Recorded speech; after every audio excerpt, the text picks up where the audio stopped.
The Cincinnati Bengals can make Jamarr Chase one of the highest paid receivers and afford to pay T. Higgins what he's worth. And actually, it's much easier than you'd think. For months, we've heard that the Bengals can't afford to pay everyone. Something didn't sit quite right with us though. How can the Dolphins, Eagles, and now the 49ers all afford to spend money like this? Look what I found in my pocket! Look! A year's salary right here! What I call them? Fun coupons! But the Bengals have to act like this. You got any soda? $1. Oh, come on now. Look out for a brother, man. Come on. Hey, check this out. Why don't you let me get a sip for 15 cents? For the 49ers, you could point at Brock Purdy's hilariously cheap contract as the source of their extra cap space. But what about the Eagles and the Dolphins? Jalen and Tua are both among the highest paid quarterbacks in the NFL. Well, we took a few weeks to pour over the Bengals salary cap situation. What's frustrating is there's an actual hurdle to clear to get this done, but it's not the cap space. So in this video, I'm going to lay out what deals the Bengals should give Higgins and Chase and explain what the actual holdup is with these contracts. Before we start handing out contracts, it's probably good to go over the numbers. Over the Cap currently has the Bengals with $8.6 million in cap space for this season, about $62 million for 2025, and $169 million in 2026, and with us at 407 subscribers. Any unused money rolls over to the next season, and hitting that subscribe button prevents you from missing out on our great videos. Right off the bat though, you can see why everyone jumps to the conclusion that the Bengals don't have enough money to sign both. You don't need to be an accountant to see that cap space is limited right now. Therefore, any deals we make are going to have to be heavily backloaded. The best way to do this is to add void years onto the deals to spread the cap hits out over a longer period, lowering the average cap hit per year. With that in mind, I'm going to start with T. Higgins' contract. He has the larger cap hit of the two this season and is a free agent after this year. I would offer him a 4-year, $104 million deal with $36 million guaranteed. The deal would come with a $20 million signing bonus. This contract would make him the 11th highest paid receiver in the NFL by average per year, right above Devontae Smith, and the 14th highest paid by fully guaranteed, ahead of Jalen Waddle. The best part about this deal, I would actually lower his cap hit from roughly $22 million down to just under $6 million for this season. By adding a few void years and converting his base salary for this season into a signing bonus, I can spread it out over the next 5 years, making his cap hit cheaper. This would give the Bengals around $24 million in cap space for this season. I won't go over all of the numbers, but I did make a very basic mock-up of the contract on the Over the Cap website. If you want to check that out, I'll put it in a PDF version down in the description below. T. Higgins is the best number 2 receiver in the NFL, and this contract rewards him like one. And it keeps him tied to Cincy through the 2028 season. He is still only 24 years old and has a lot of prime years left in his career. Higgins' contract does eat into our future cap space. Therefore, we're going to have to get creative with signing Chase to the largest contract for a non-quarterback in NFL history. There's been a story going around that Chase wants to be paid 1 penny more than his LSU teammate, Justin Jefferson. When asked about it, he said this. Is it true that the reports that you want 1 penny more than Justin Jefferson? If I want to beat Justin, I'm going to beat the shit out of Justin. Not by a penny, brother. That if is doing a lot of lifting here. Almost as much as this comment from Skip Bayless. For this video, let's pretend Chase does want to beat the shit out of JJ's contract. We would give him a 4-year, $140 million deal.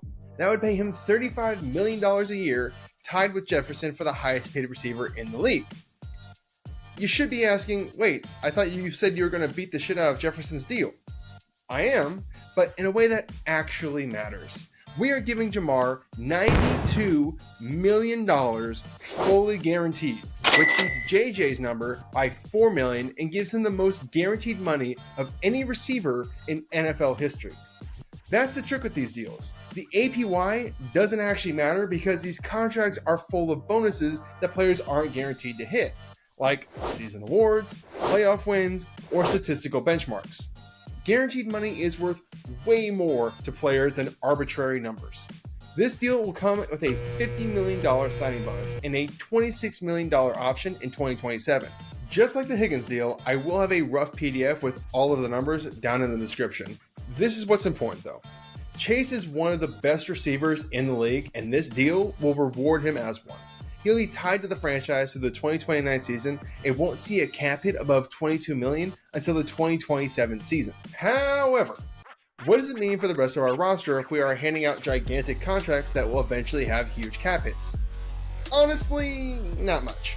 The salary cap should keep exploding through the life of these TV deals. For example, the cap was projected to be $240 million for 2024, but ended up jumping $30 million to $255 million, a record 13.6% increase. The initial projections for the cap for 2025 and beyond have already had to be scrapped to try to account for this new money coming in. By 2027, that cap is projected to be well over $300 million. Even with some of the largest cap hits from Chase, Higgins, and Burrow's deals hitting in 2027, the Bengals are still projected to have $160 million available right now. The point is, teams right now can afford to keep their stars together as long as they keep pushing that bill down the road. It all starts with the owner's willingness to spend though. That last part is the actual hurdle to making these deals work: the owner. Mike Brown has a reputation for being on the cheap side when it comes to NFL owners. Whether it's earned or not, the point remains. His financial decisions have played a large role in preventing this team from competing for Super Bowls. By comparison, 49ers owner Jed York has been willing to open his checkbook and pay each of his star players hundreds of millions of dollars in signing bonuses and guarantees to keep the band together and compete for Super Bowls for as long as possible.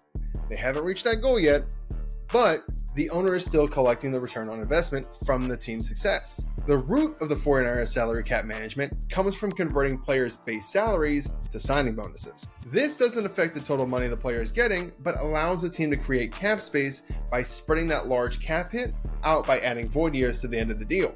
The downside to the owner is they have to pay that large sum of money immediately, and the eventual higher cap hit eats into the potential revenue they collect. Yes, science! If Mike Brown is serious about keeping this team's Super Bowl window alive, he should do the same. Push the bill down the road to when the cap is insanely high and stop making quotes like this: "The pie is not going to grow. It's only going to be a certain size. But when you reach a point with your quarterback that you have to pay him a big contract, that takes a disproportionate piece out of the pie, which means you have less left to pay the others. Sometimes that impacts whether you can get the others signed."